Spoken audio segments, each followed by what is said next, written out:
जी बिल्कुल। District police officer Vehari Mohammad Zahar Buzdar ने इख्तियारात से तजावज़ करने पर कसूर साबित होने पर 2 कांस्टेबलान को डिसमिस करते हुए महकमे से फारग कर दिया। जी बिल्कुल, विहाड़ी से बड़ी खबर है। चंद यौम कबल आना सिटी बुरेवाला की हदूद अजीमाबाद के बाहर पुलिस एहलकारों ने सलमान नामी शहरी को रोका। उस दौरान फायर चलने से शहरी जख्मी हो गया था, जिस पर डीपीओ विहाड़ी मोहम्मद जहर बुजदार ने वाक़या का नोटिस लेते हुए कांस्टेबलान साजिद रियाज और असगर अली को मुअत्तल करके डीएसपी सर्कल सदर नासर अली साकब की सरबराही में इंक्वायरी कमेटी तश्कील दी थी, जबकि डीपीओ विहाड़ी मोहम्मद जहर बुजदार ने जख्मी शहरी की इयादत के लिए खुद THQ बुरेवाला भी पहुंचे।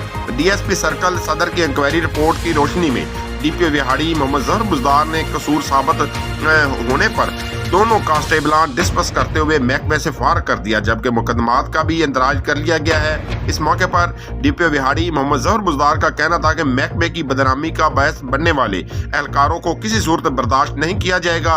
उनके खिलाफ सख्त महकमाना कार्रवाई अमल में लाई जा रही है। शहरी ऐसे नासर की शिकायत बिला खौफ व खतर रिपोर्ट करवाएं। जुर्म साबित होने पर करार वाक़ई सजा दी जाएगी। जी, मज़ीद खबरों और अपडेट से बाखबर रहने के लिए देखते रहिए ACN न्यूज़ HD।